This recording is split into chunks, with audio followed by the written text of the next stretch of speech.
सदा सुखी रहो प्रिय कुणाल। आपके प्रश्न हमेशा ही ऐसे होते हैं जो और भी बहुत सारे लोगों के लिए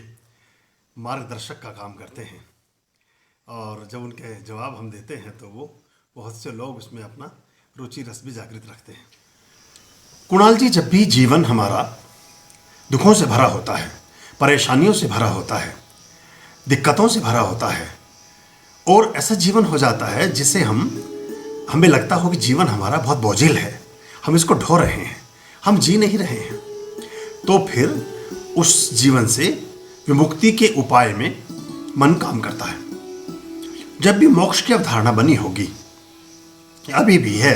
आदमी, हम जो हिंदू धर्म में हम सोचते हैं कि हम अपने जीवन के चारों पुरुषार्थ पूरे करें, धर्म, अर्थ, काम और मोक्ष को प्राप्त करके फिर हम इस जीवन में आवागमन की जो झंझट है, आवागमन का जो क्रम है, इससे मुक्ति पा जाएं और परमात्मा में ही हमारा जो ये एक बूंद है ये समुद्र में समा जाए। बूंद समाना समुद्र में, कबीर कहते हैं ना, तो ये बूंद वापस जा करके विलीन हो जाए समुद्र में। ये बात ठीक है, ये बात हो गई। ये एक तरह का विचार है, एक तरह की जीवन दर्शन है, एक तरह के जीवन की हमारी परंपरा का हिस्सा है। लेकिन जो प्रश्न आपने पूछा, उस प्रश्न के बारे में मैं दूसरे ढंग से आपसे बात करता हूँ। मोक्ष, पहली बात तो मोक्ष है सभी तरह के मोहों का क्षय हो जाना। जब कोई भी मोह शेष नहीं रहता तो जो जीवन होता है वो मोक्ष जैसा ही जीवन होता है। जब छोटी छोटी चीज़ों के मोह में हम फंसे होते हैं तभी तो बहुत सारे उल्टे सीधे काम भी करते हैं।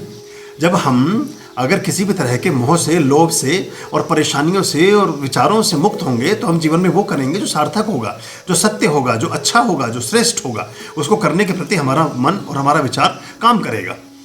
जब ये धारणा बनी होगी, हुआ क्या, लगभग दूसरी तीसरी शताब्दी से ही हमारे जो हिंदुत्व था, हिंदुत्व की जो एक अवधारणा थी, जो वैदिक परंपराएं थी, वो संघर्षरत रही। 6वीं, 7वीं, 8वीं शताब्दी तक आते आते बहुत सारे विचारों ने एक प्रभाव जमाना प्रारंभ किया। उस समय तक पहली शताब्दी से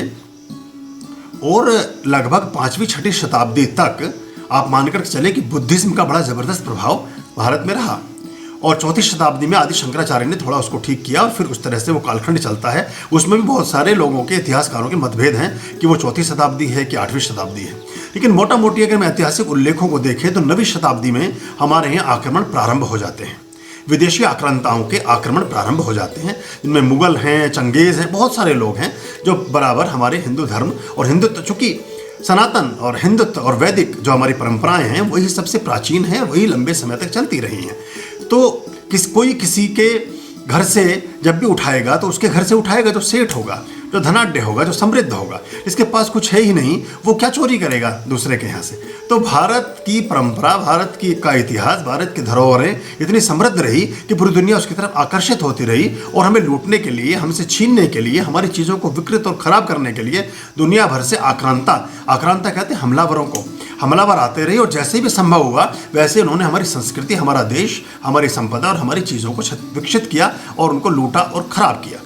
तो ऐसी स्थिति में जीवन जब चलना प्रारंभ होता है अपने नैतिक मूल्यों के साथ, अपने सत्य के साथ, अपने धर्म के साथ, अपनी परंपराओं, अपने संस्कारों के साथ, और आपके ऊपर जो प्रभाव हो वो ऐसी आक्रांता शक्तियों का हो जिसमें आप अपनी धार्मिक परंपरा, अपने धार्मिक संस्कार, अपनी धार्मिकता, आपके जो अपने इष्ट देव हैं, ये जो आपके धर्म की व्याख्या है, धर्म की व्यवस्था है, उसके साथ आपको अपने जीवन को बनाने में जब बहुत विसंगति पैदा होने लगे, जब बहुत परेशानी पैदा होने लगे, जब आपको लगे कि आपको अपने धर्म का अनुपालन करना ही आपके लिए बहुत ज़्यादा कष्टकारी हो गया है, तो ऐसे में कभी कभी मन में ऐसा विचार आता है जिससे हम सोचते हैं कि हम आवागमन के चक्र से मुक्त हो जाएंगे, तो इन कष्टों से भी मुक्त हो जाएंगे। क्योंकि प्राय हम कई जन्मों तक जब एक ही तरह का कष्ट देखते हैं, कई जन्म यानी दादाजी थे, वो भी उसी तरह की परंपराओं के साथ अपने जीवन की तिलांजलि दे गए, फिर उनके बेटे हुए, फिर उनके बेटे, फिर उनके बेटे, 4वीं 5वीं पीढ़ी तक जब एक ही तरह का सरोकार कंटिन्यू हो जाता है तो उस पीढ़ी में, उस समाज में बहुत सारे विचार घर कर जाते हैं। और ये इतिहास है 9वीं शताब्दी से लेकर के 1947 तक का, पूरे 1100-1200 साल का इतिहास है। आप देखिएगा, हमने अपने मंदिरों को मिट्टियों से ढक दिया, हमारे मंदिर कहीं कहीं 100 साल मिट्टी के नीचे ढके रहे कि उन पर लोगों ने उन्हें पहाड़ बना दिया और उन पर पेड़ पौधे उग गए, उन पर वृक्ष खड़े हो गए। तो जब विदेशी लोग आए तो उन्होंने सोचा ये तो कोई टीला है, ये तो कोई रेत का, बालू का, किसी इस तरह की चीज़ का टीला है, उसको छोड़ करके आगे बढ़ गए तो मूर्तियाँ, वो चीज़ें हमारे पास अवशेष के रूप में रह सके। खजुराहों के मंदिर इसका सबसे बड़ा प्रमाण है। और भी बहुत सारे ऐसे मंदिर हैं हमारे देश के जिनको हमने कई कई सौ साल मिट्टियों के ढेर में दबा करके रखा, और जब हमें लगा कि अब अनुकूल स्थितियाँ हो गई हैं तब हमने उनका फिर से उनमें आना जाना प्रारंभ किया। ऐसे ही बहुत सारे ज्योतिर्लिंगम जो हमारे उप ज्योतिर्लिंग बने हैं, वो उप ज्योतिर्लिंग इसीलिए बने हैं कि जब लगा कि हमारे उस ज्योतिर्लिंग को, हमारी आस्थाओं को छत विक्षत करने का प्रयास किया जा रहा है, तो वहाँ जो मुख्य पिंडी थी, वहाँ जो लिंगम था, उसको हमने किसी ऐसे निर्जन स्थान पर और किसी ऐसी जगह पर ले गए जिसका किसी को ज्ञान नहीं था। अल्मोड़ा में जो हमारे नागेश्वर ज्योतिर्लिंगम है, वो इसका प्रमाण है कि वहाँ 400 साल तक गुप्त रूप से पूजाएं चलती रही। ऐसे कई ज्योतिर्लिंगम हैं जिनको हमने विस्थापित किया। तो ऐसी मन स्थिति जब आपको अपने भगवान का नाम लेने में भी परेशानियां होने लगे, तो मैं ऐसा सोचता हूं कि उस स्थिति में मन में ये विचार आया होगा कि इससे तो अच्छा ईश्वर हमें अपने पास ही बुला ले, क्योंकि हम फिर से इस जीवन में आएंगे, फिर से हमें ऐसा कष्ट भोगना होगा, फिर से हम अपने परमात्मा का नाम भी नहीं ले सकेंगे, अपने संस्कारों, अपने सरोकारों के साथ रह नहीं पाएंगे, अपने धर्म का पालन ही नहीं कर सकेंगे। तो ऐसे जन्म से तो मुक्ति भली। जब कभी घर में डेथ हो जाती है, या घर में कोई बुरा समय होता है, या कोई ऐसा समय आता है जो हमें अप्रिय होता है, वो समय काटे नहीं कटता, वो रात बड़ी लंबी होती है। कहते हैं दुख की अंधियारी रात बहुत लंबी होती है। अच्छे क्षण बहुत तेजी से बीतते हैं, सुख का समय बहुत तेजी से बीतता है। तो उस कालखंड में हमने सोचा कि इससे तो अच्छा हम मोक्ष को ही उपलब्ध हो जाएं। लेकिन जब जीवन आपका सभी तरह के सुखों से आपूरित हो, जब आपका जीवन में बहुत सारे पुरुषार्थों के वर्तुल विद्यमान हों, जब आपको जीवन में बहुत कुछ ऐसा कर गुजरने का अवसर मिलता हो जिस जीवन में आप बार बार कुछ नया कर सकें, बार बार मनुष्यता को नया उपदेश दे सकें, बार बार मनुष्यता का भला कर सकें, बार बार मनुष्यता की सेवा कर सकें, अपना योगदान दे सकें, तो मैं मानता हूं कि फिर ये पलायन जैसी चीज़ है। और फिर तो जितनी बार आप आएँ, कभी आप कबीर बन के आएँ, कभी आप मीरा बन के आएँ, कभी आप सूरदास बन के आएँ, कभी आप तुलसीदास बन के आएँ, कभी आप वाल्मीकि बन के आएँ, कभी आप,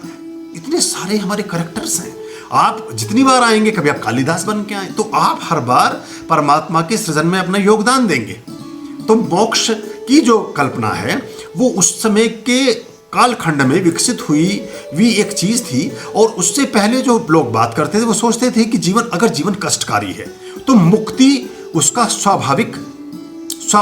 मंतव्य है। जिस भी जीवन में परेशानी, देखिए उस मोक्ष की बात तो आप छोड़िए, जब एक कोई व्यक्ति बहुत लंबे समय तक घर में बीमार ही रहता हो, उसकी बीमारी का कोई उपचार ना होता हो, तो संधारा प्रथा है ना हमारे, संधारा में क्या होता है कि व्यक्ति को खाना पीना देना बंद कर दिया जाता है और एक तरह से वो अप्रत्यक्ष रूप से आत्महत्या ही होती है, व्यक्ति अपना प्राणांत कर लेता है, जीने की इच्छा शेष नहीं रहती, क्योंकि जीवन आपके लिए बोझ हो जाता है, जीवन आपके लिए कष्टकारी हो जाता है, जीवन आपके लिए बीमारियों का और परेशानियों का घर हो जाता है। तभी तो आदमी एक आलपिन चुभाते हुए में कितना कष्ट होता है। फिर ऐसी कैसी मनस्थिति आती होगी कि आदमी अपने जीवन का ही समापन करने का सोचने लगे। जब जीवन दुखी है, जो जीवन परेशान है, जो जीवन किसी न किसी तरह से ऐसी दिक्कतों में फंसा है जिसके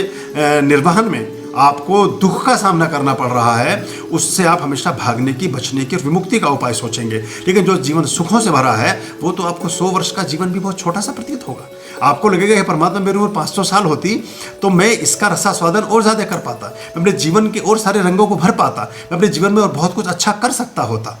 तो मोक्ष की जो धारणाएं हैं वो कहीं ना कहीं मेरे देखे ऐसा लगता है कि जैसे हम अपने मुख्य कृत्य से कहीं बचने का भी प्रयास करते हैं।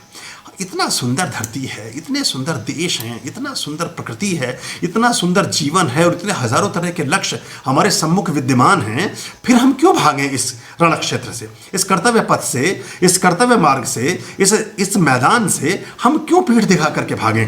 हम उसको स्वीकार करें और हर जीवन में नए नए चैलेंज के साथ अपने आप को परमात्मा की नजरों में और खरा सिद्ध कर सकें। और अगर आपका जीवन निष्प्रयोज्य है, किसी काम का ही नहीं है, तो मैं सोचता हूँ इसमें परमात्मा आपको भेजेंगे भी तो नहीं ना। ऐसी तो हजारों करोड़ों योनियां हैं जो भटकती रहती है अपने जन्म के लिए, लेकिन जब ईश्वर आपको जन्म के लिए चुनते हैं उसी समय वो आपके कर्म को और आपके प्रारब्ध को भी निश्चित करते हैं। और उसको अगर हम सही रूप में सही दिशा दे सकें और सही ढंग से उसके साथ न्याय कर सकें तो परमात्मा की इच्छा में ही रंग भरते हैं। ओम स्वस्ति अस्तु।